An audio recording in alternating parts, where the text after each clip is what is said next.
this tutorial, we will learn how to manage planning resources for your company in Continuum. Planning resources are non-licensed resources. They are used for planning purposes for projects and tasks.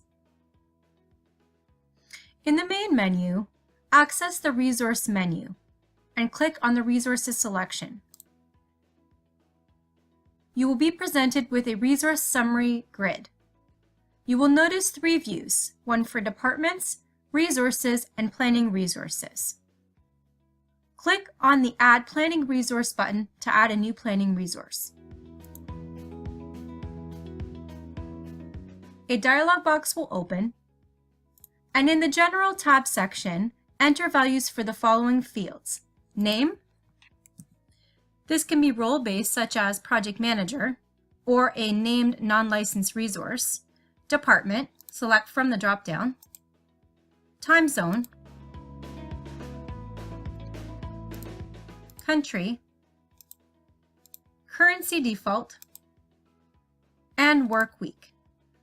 This refers to the expected work schedule for this planning resource. Next, move to the Rates tab.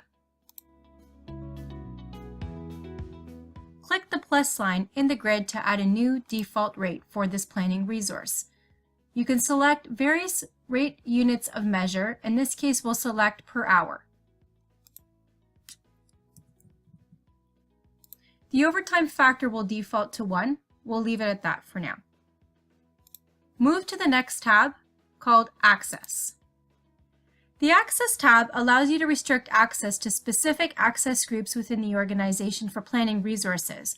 By clicking on Restrict Access To, you can select which department or access group to restrict access for. Please note this is not mandatory. For this particular case, we will uncheck Restrict Access To. Now that we have completed all tabs, you can either click Apply, which saves the record and allows it to remain open, or Save to save and close the record. You will also notice a Revert button. Revert allows you to revert any changes made prior to saving the record. I will now save the new planning resource record.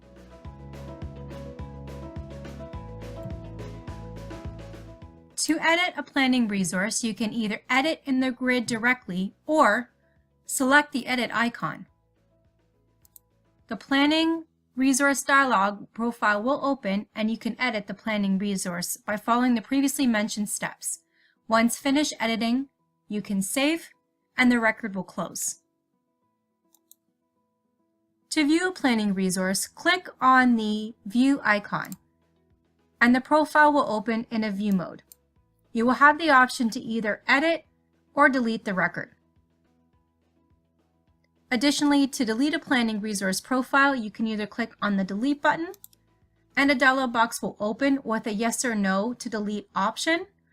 Alternatively, you can also do it from the grid by clicking on the X, and you will be presented with the same option to either choose to delete or not to delete the record. That concludes the tutorial. We hope that you find these instructions useful in managing planning resources for your company. Thank you for watching.